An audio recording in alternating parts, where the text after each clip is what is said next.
Hello and welcome, fellow motorsports fans.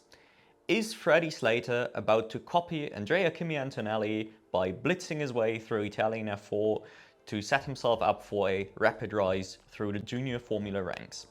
Well, it certainly looks like it when looking at Italian F4 at the moment, and as always, I am here to tell you all about it, as well as finally covering British F4 and all the other single-seater action of the week, so let's not waste any more time. We begin over in Italy with the big title story, Freddie Slater completing a hat-trick to set himself up for a pretty convincing championship lead after only 3 rounds of the Italian F4 Championship. Now, truth be told, the weekend was pretty messy. That'll be a theme throughout all of these series. They were all pretty low level, to be fair. But yeah, both the first and the third race were largely safety cars. Unfortunately, there wasn't a whole lot of green running. At the very least, the second race did produce a more normal kind of motor race for us to enjoy. Aside from Slater once again dominating, we had Alex Powell back on form as well. It clearly shows now that Yamakoshi wasn't the dominant force. It wasn't just Slater in the Prem and back on top, but also Powell back to being the pretty consistent second best. Yes, he had an incident in the first race and had to pit without a front wing, so no great result for him to get there. But at the very least, he did complete a couple solid races and scored very important points to once again set himself up in his particular championship. While on the flip side, his year-long rival, Kimi Antonelli, did have another pretty big struggle weekend, unfortunately, with barely any points scored, a whole lot of bad luck, and unfortunately also just no real front-running pace. Yes, I said it last week, the top 15 in Italian F4 is incredibly close, so obviously I don't think he is particularly far off, but it is slowly becoming a pattern that he is always one of the Prema boys just not quite having the pace to scrap for the podiums properly. So this is certainly a thing we'll have to keep an eye on. The other Prema guys really continued their performance, slightly up and down, but all consistently fighting for points, just about what you would expect. Similar story for last round star Hiro Yamakoshi, who is still sitting in P2 in the standings with another 3 podiums, so the consistency is still there. He is clearly, if you do want to assign that role, the sort of best of the rest character, definitely always up there with the Prema boys and putting up a real good show, it has to be said, despite not driving for the dominant team. Now, since we had a bit of a calmer race week, we can actually dive into some more detail in this series, and I am all for it. And in this case, let's talk a little bit about us racing, US racing. We've had this discussion a few weeks ago, and the really solid package they are consistently bringing to the racetrack. Yes, they don't have a Yamakoshi best of the rest kind of character fighting at the top, but they do have a bunch of super consistent points contenders, usually led by Akshay Bora, who I would have expected to slot into the Yamakoshi role a bit more, it has to be said. I am a teeny tiny bit underwhelmed by him, but only in the sense that I had pretty high expectations and thought he was going to be a bit of a dark horse, and it doesn't quite appear to be that level of performance, but super consistent and well in the points, hence why he is P4 in the championship, just ahead of teammate Jack Beaton. Again, very similar story there, although not quite as often fighting for the lower podium positions, I suppose. We also had Matheus Ferreira this weekend, finally also right in that mix. Actually, in many ways, he did look like the best of the rest of that particular bracket. So this weekend, he did have the number of both Bora and Beaton for the most part. But unfortunately, so far, the rest of his season has been pretty lackluster. And similar story for Pradell, obviously, who's also just been a bit missing, all things considered. I did expect a little more going into this. Obviously, my personal little fan favorite rookie of the team is Maxime Rehm, just because I do think he has a lot of potential and I hope he sticks around. Probably might need a second year in the category, truth be told, but nonetheless, he does have some pace to show at the moment.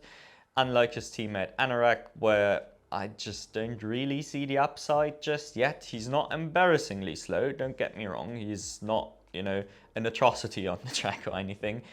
But yeah, it just doesn't seem to be a great upside or anything to get super excited about, unfortunately. Now, obviously, there are more teams in the Italian F4 than Prema, Van Amersfoort and Us Racing, and one of these ones, and one just on the fringes, is Genta. And we have highlighted them a fair bit throughout the year, just because, well, they are this team just on the outskirts of the top 10 usually, but if a driver does have a good run, does have a good weekend, he can score consistently. And so far this year, this has been Rino Franco, who's been absolutely brilliant, it has to be said. Unfortunately, this time around, he didn't really get a chance to shine, and it immediately showed up that, yeah, when he's not doing it, nobody is doing it in this particular Genta. So this time around, they really had a bit of a bad one, and did have its low point when Frey and Isha crashed in race 1, and I'll show it to you here. Not just crashing, but sort of getting entangled and then, you know, subsequently wiping out about half the field behind them, including ever unlucky Kin Nakamura-Berta, who we've just talked about. So yeah, really not the kind of weekend you are hoping for, and if, like me, you were slowly converting to be a Franco fan, this was a bit of a disappointment this weekend. Nonetheless, Italian F4 stays ever exciting, and I can't wait to see what the future rounds will bring. For now, we shall move over to the British Isles though, because for the first time this season, we can finally talk about British F4 on the channel, and it's been a very nice coincidence. I wanted to do this anyway, just because there's not a whole lot of racing this week, and I thought we can shoehorn it in either way. But it actually lined up perfectly, because this was also the one weekend where actually all 3 races were streamed for free on YouTube, accessible for everyone, not just UK residents. So I could actually see the races and do a pretty normal rundown instead of a season rundown like I intended to. And as is par for the course with a normal rundown, the first thing I have to highlight is how messy these races were. Normal F4 stuff, I guess it wasn't awful. The second race was horrible as a reverse grid with only like 2 green laps. But yeah, on average they were okay, but not exactly great to watch motor races, I think that is fair to say. The team dynamic we have is the one you would just expect from looking at the teams participating really, which is Hi-Tech versus Rodin. Those are easily the 2 top dogs, and the man who came into the season as a pretty overwhelming championship favorite, I would say, Deegan Fairclough, is proving why he has this particular status. Obviously, he has a pretty big experience edge on a lot of the drivers, in particular on his teammates, so it's expected that he's winning, but he's not just winning, at least in terms of the standings. He is pretty dominant, and this is exactly what we need from him. In this particular weekend, it was Fairclough and C. Wirthen, his rookie teammate. Last year he did the USF Juniors. We've talked about him a little during the winter because I am low-key excited about him, think he's a pretty good talent, pretty interesting prospect, and he is showing it here. He actually looks like the top rookie of the series. Fantastic weekend, got a win on top, so really you can't say anything bad about Sigurðsson, no matter how hard you want to try. Now, Hi-Tech has a 3rd driver, as is normal in the British F4, and that's Mika Abrahams, and unfortunately he's been incredibly inconsistent and just, well, not just inconsistent, but more like insignificant, to be entirely honest. And this insignificance is reflected in the standings as well. He is really nowhere in the overall championship. Now, this is something I have to ask you guys, because some of you have probably been following British F4 a lot more closely than I have, which is not a lot. So maybe let me know down in the comments, has he been quite unlucky, or is this sort of performance just normal for him? Is he just this, you know, off his teammates? In which case, bit disappointing and really not a guy we need to pay too much attention to. But yeah, I would like to know, because it's always curious when one of the top cars is significantly off the other front runners. Now, second in the championship is Rodin ace driver Alex Ninovic, who's trailing him pretty closely by consistently scoring podiums. 8 podiums and a P4 in the last 9 races is a pretty disgusting statistic if you ask me. So while in the races themselves he didn't look particularly flashy or anything, maybe down to the car, maybe not, either way he wasn't ever fighting for a win itself, but he was there every single race, and apparently that's been the case over the last couple of weekends as well, hence why he's P2 in the championship. And this is the sort of stuff that really can win you a junior Formula Championship, no doubt about it. If Fairclough ends up having a couple unlucky DNFs, who knows, maybe we could have someone snipe his title from him. This upper midfield bracket that Ninovic has been leading throughout the weekend does include a couple other drivers, most notably James Higgins, who's also on the more experienced side, and apparently, at least judging from the few incidents where he has been running in the actual race and then looking back at the scores, Jack Sherwood should be in that mix too, but he has had a pretty unlucky weekend with 2 early wrecks this time out, so it is a bit tricky to judge. Please let me know what you make of this particular driver. And then also we have Leo Robinson, who has been honestly better than I anticipated as sort of a consistent upper midfield runner, and also the one to snipe the reverse grid race, although, as I said, barely any green running, so I wouldn't really... It's not particularly meaningful, I would say, but either way, yeah. He's also a Ginetta Junior graduate, in case you weren't aware, and unlike Siwirthan, I was never particularly impressed with his running over there, so it's even nicer to see him this high up in the British F4. Last but not least, we do have Female Watch, as is a tradition on the channel. Obviously, we are all about finding that female talent in the series.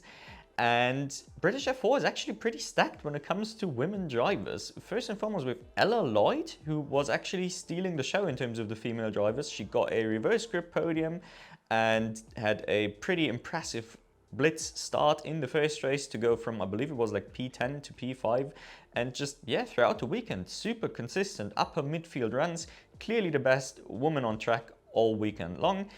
Yes, Abby Pulling, her, you know, the one you'd expect to have that title locked down, did have a bit of a disappointing weekend, I think largely down to the qualifying. She did have very poor grip positions in all the races, and then due to how big of a mess most of these have been, it was very difficult for her to actually make up, you know, an adequate amount of positions every single race.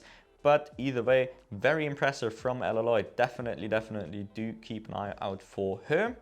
And then last but not least, we do have Chloe Chong, Kerry Schreiner, and Nina Gademan all in there as well. So that's another 3 women drivers on a reasonably small F4 grid. So they do make up like 20% of the participants, which first of all, I think is amazing.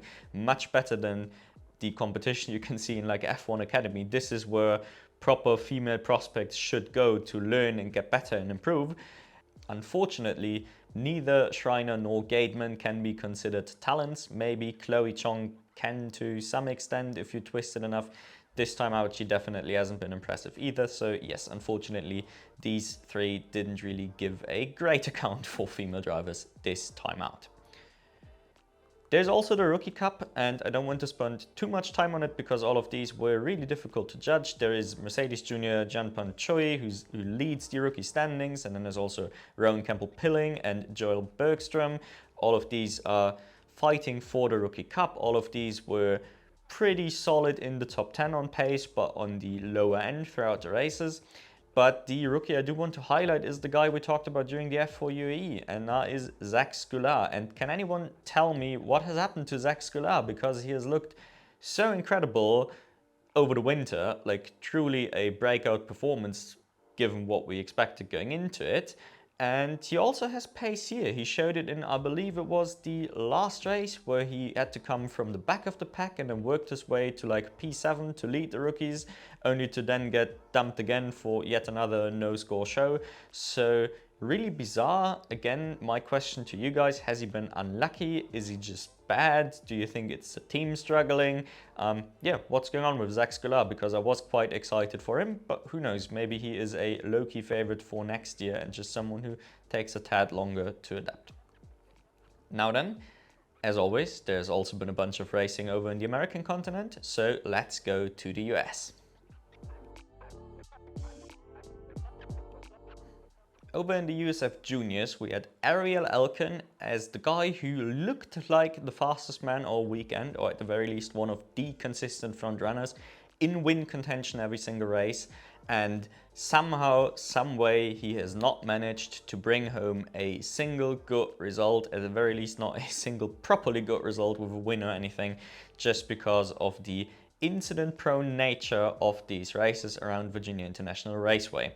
And I do want to highlight Elkan's sort of shenanigans in particular, just because how characteristic that was for the entire front-running pack throughout this weekend, where the top 5 to top 6 kept producing key crashes or running people wide, shoving them down the order, so lots and lots of chaos. First up in the first race, we had Elkan running wide from the lead. It is a little unclear whether or not he's been helped or not. You would assume he was, but this camera angle doesn't really give it away. And then in the second race, we had also, again, pretty characteristic for the entire weekend, a safety car race start, and then the leaders going 3 wide, which resulted in both Ariel Elkan and Jack Jeffers both going off and into the wall. So yeah, just a bit of a messy affair, but this should not influence how we judge these drivers in terms of their pace. This is very crucial in these messy series to make the distinction between the actual end results at the end of the year and the pace we've seen not led to these results. Now, Elkan still does find himself in the lead of the championship, as his main rival Sebastian Weldon was also struggling to keep it on the road a little. He had crucial incidents in race 1 and race 2, but did steal a bit of a photo finish victory in the third race, just about keeping himself ahead of consistent Max Taylor in the standings in P2.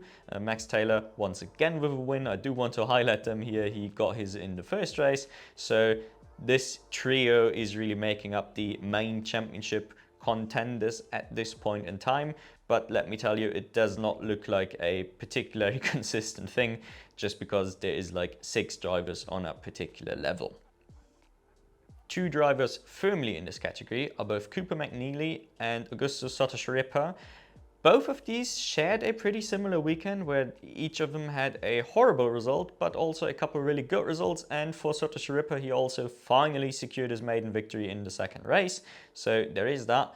And at the very least, these 5 guys do form the core championship contenders. Maybe you want to add Jeffers to the mix. So yeah, do expect a lot more fireworks to come from these rookies. No doubt about it whatsoever.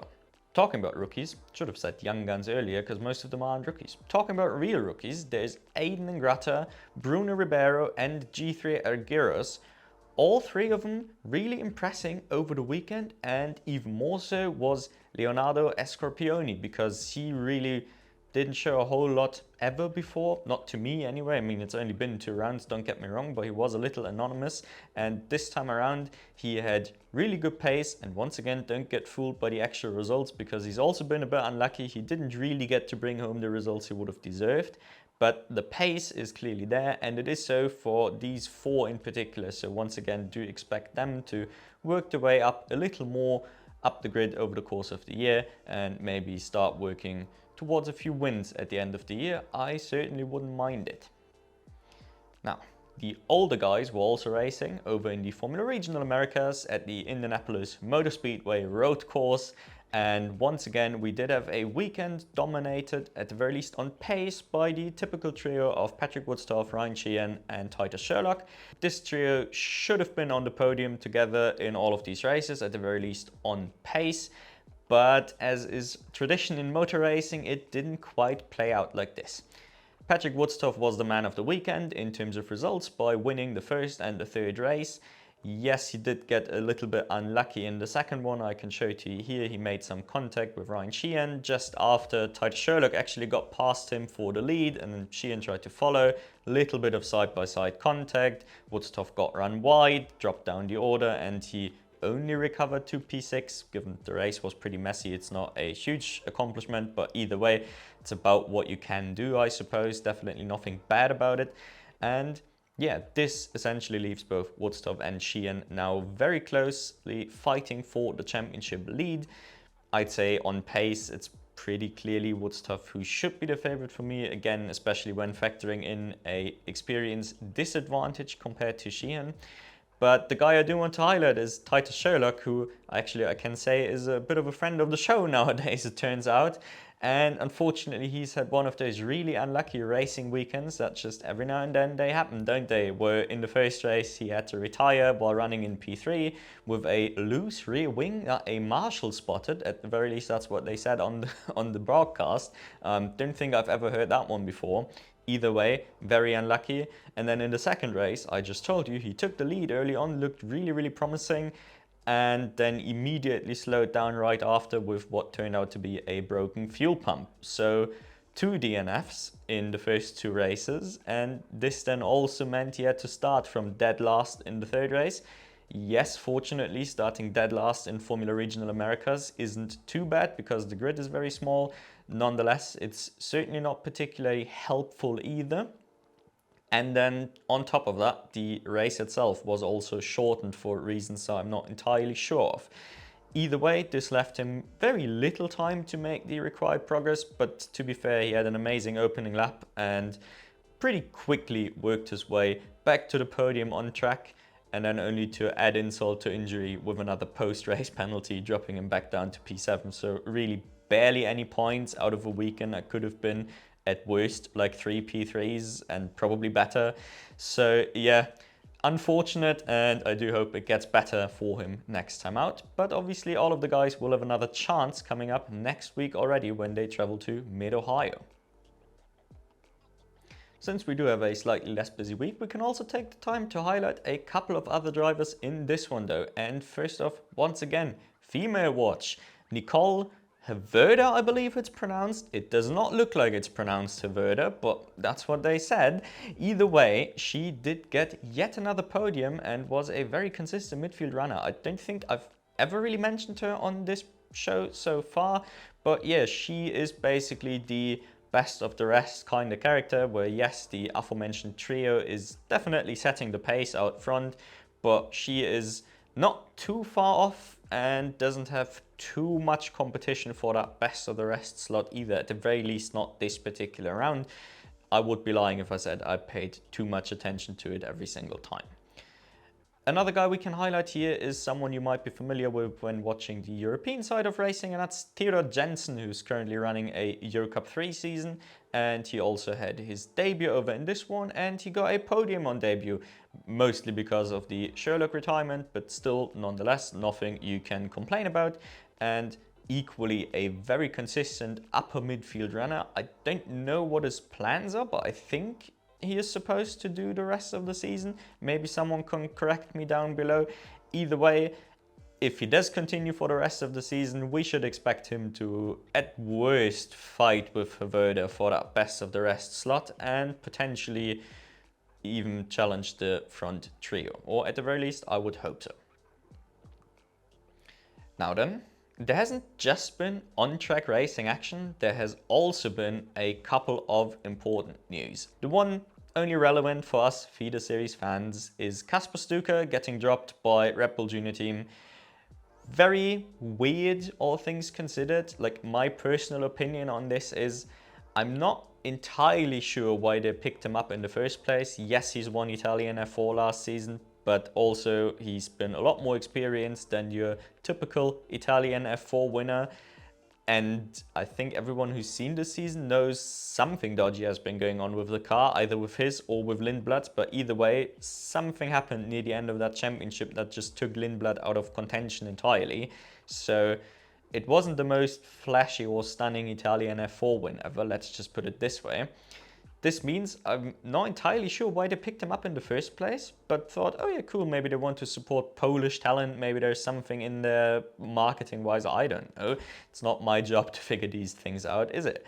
But the thing that I then definitely don't understand is if you make the decision to gamble on him, pick him up for a season, get him into F3, which I believe wasn't a foregone conclusion either, then why the fuck would you drop him after only like half of the season? That doesn't make any sense to me. Like, you've committed to the gamble, now stick with it and see how it plays out. I don't think he's as bad as his current results are suggesting. We've talked about it last F3 round, I believe, that he is also visibly improving. And yeah, he's no Tim Tremnitz. Yeah, I get it. He's not Alex Dunn either. He also doesn't have the experience in quicker cars like these two do. So he even has that caveat on top of not being Tim Tranmere or Alex, then shouldn't really be a huge negative. But then again, yeah, that probably means you can't make it to F1. Either way, very odd case. Again, I've said it a lot this episode, but again, this is also something where I would like to know your opinion down below. And otherwise, I'll be back next week to talk about a slightly more packed weekend where instead of 4 racing series, we'll have, I believe it was 14 if I counted them correctly. So anyway, thank you all for watching, and I hope to catch you next week.